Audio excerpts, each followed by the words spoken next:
Creativity is an addiction. Unplugged because we will always say yes to creativity. Totally uncut because we all make mistakes. So turn it into a tool. This is Arroe Unplugged. Hey, it's Arroe out on a transition walk. This is defrag.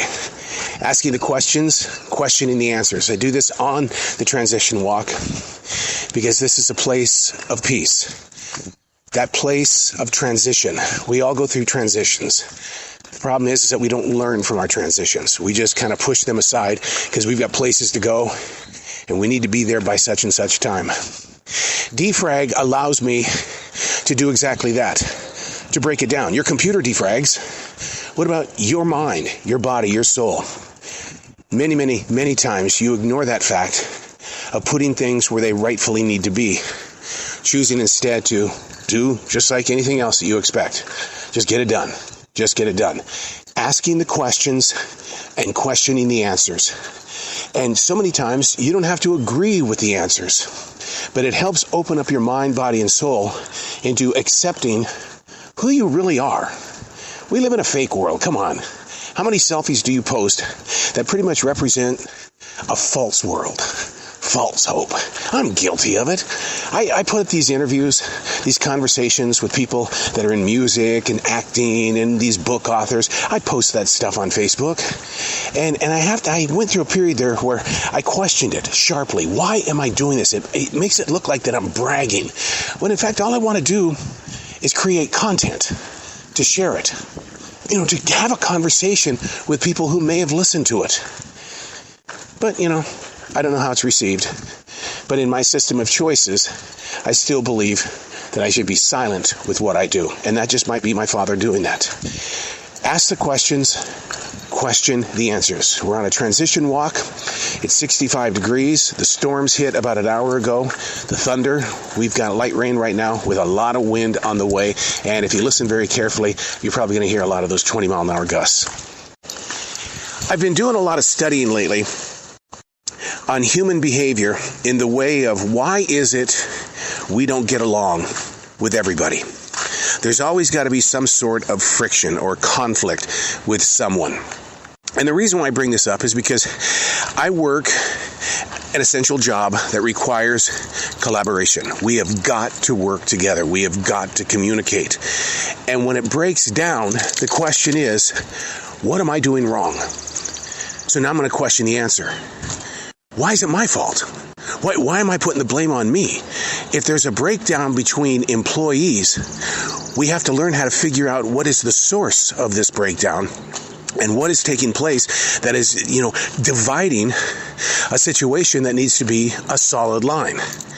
Ask the questions, question the answers. And the research that I've been doing, you ready for this? This is some hardcore truth here. The experts say that if you feel like you don't fit in, there's a problem going on.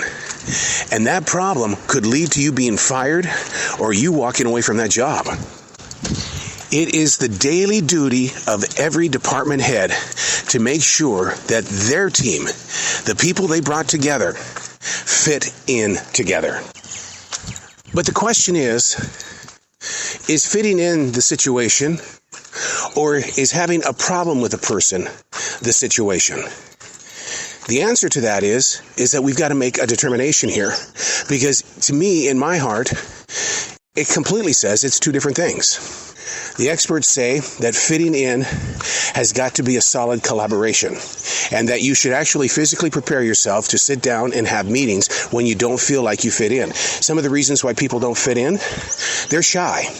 They're introverts. Even Julia Cameron, in her book, The Artist's Way at Work, talks about the conference table, where there are 9 different people at that conference table, but none of them are the same. And it's usually the silent one, the one that's doodling over on the right-hand side, the one that doesn't want to look at anybody, that comes up with some of the greatest answers.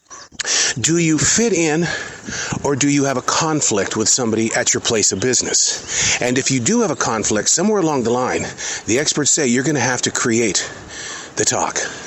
Not one where you're pointing fingers. Not one where you're going to sit there and say it's my way or the highway. You've got to physically break things down to the point of understanding each other's side of what is happening in this situation of right now. Now, I'm not going to lie to you. I've been called to many HR meetings because I find no reason not to have conflict. Maybe it's a fire starter. I need that little to get myself going. But yeah, in HR meetings, they have told me that, you went too far on that one. You need to think about what you're doing before you say the things you do. Okay, that was an answer.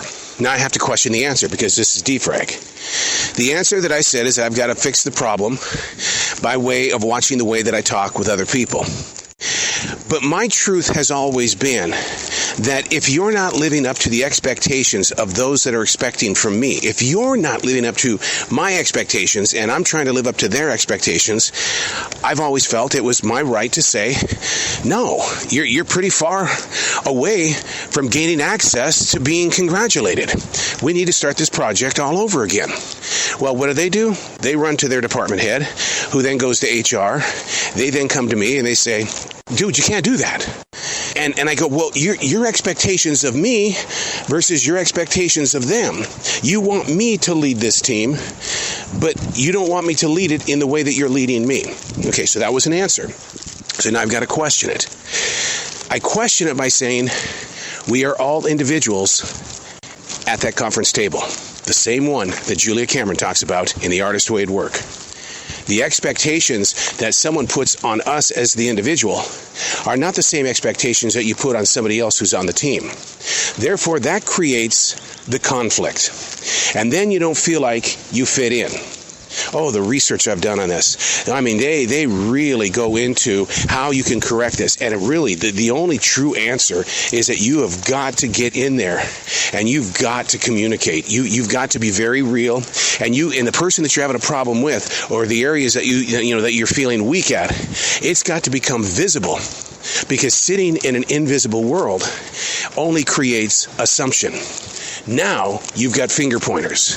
Those that are on your team are looking at you going, well, what's your problem?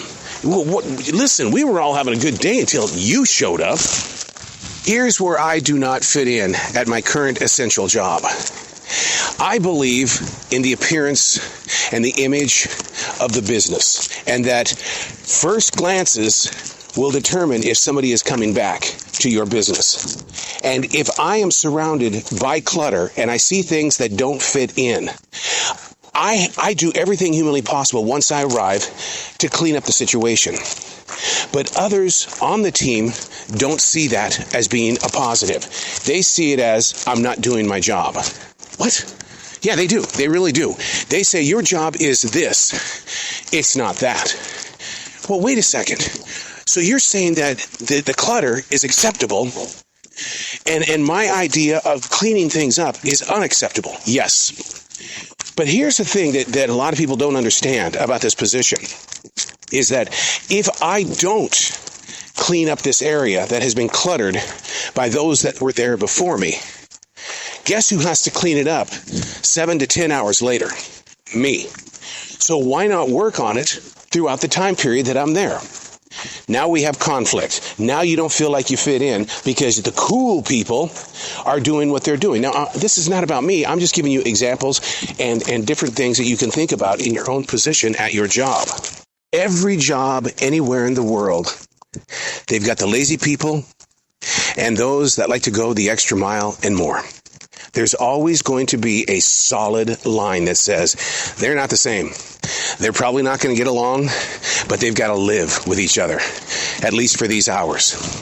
Is it a conflict, or is it that one of them doesn't feel like they fit in? The overachiever many times will sit there and admit, I don't fit in with a group of people that want to do nothing but lobbygag. Lobbygag is what Gary Bropes at 104.7 used to say we all did when we would go into the lobby and do nothing but talk. That general manager, Gary, he wanted us to work. He doesn't like it when people just stand around. You're paid to work. And my current bosses are no different. But people will find reason to lobbygag. So an overachiever likes to stay busy and keep moving, whereas the underachiever is having a conversation. To the overachiever, what happens is, and I know this is going on in your own business. I'm not saying anything that's new to you. The overachiever starts feeling like, I don't fit in. I gotta go. I gotta get into a different department. Or there's a conflict where you go up and you make a comment going, must be nice to be able to get paid for talking. Oh, well, you're going into HR for that. Yeah, you're going to get talked to. Or the underachiever makes a comment. Well, I don't want to do it. I'm just going to give it to you. Why are you going to give it to me? Well, you do it anyway. Oh. So what happens is that the way that filters through the system of those that are overachieving at work is that, we usually do extra things. Sometimes it's just to get the nod or the pat on the back from the boss. Other times it's like, hey, look, I believe in success. The only way we're going to get to that moment of having a victory is we've got to have some hard work, dedication, loyalty. It's got to be there. But we're going to have to mess around with people who don't see that full picture. Or the picture that I do, which is, this isn't about me. This is about who are we trying to reach? Who is that person in your community? When they come in here, we want to give them something they can't get from someplace else. And if there's conflict between team players, or there are those that feel like I just don't fit in, they're going to pick up on that quicker than a big sale. I understand what decision makers are trying to do. They're trying to keep whatever team they've got together. They can't figure out why people are not showing up for work. And more importantly, when they're at work, they can't figure out why they don't want to work. But they're there. How do you deal with the oversaturation of so many emotions where it seems like everybody on the team doesn't feel like they fit in? Back to the experts. They say you've got to have communication. Communication in a modern day business is usually this gigantic list of things that need to be talked about. They don't openly discuss things. They go right down the list. I used to do that with my interviews when I first started podcasting, even when I was doing television. All of my interviews were lined up, and I had to stick to that script. Well, I see that a lot when it comes to decision makers and department heads. They've got that list. They're making their point. But to me, that's not making a point. That's making a command. That's not explaining to those why we do what it is that we do and how we should do it better, not just today, but every day. But the idea of fitting in has got to have real communication. And you know what? Do you know what communication involves? Conflict. Yeah, I can listen to you all day. I can do everything that you want me to a T. But if I don't get the opportunity to share my side of it, then how do you fix it? Because giving off the command from a list isn't fixing the situation. You're only letting your team be aware of the moment. Ask the questions, question the answers. And my pet peeve is usually when an assistant manager comes over to me and says, hey, lighten up. Lighten up, man. Kevin over there, come on. You know he's not good at what he does.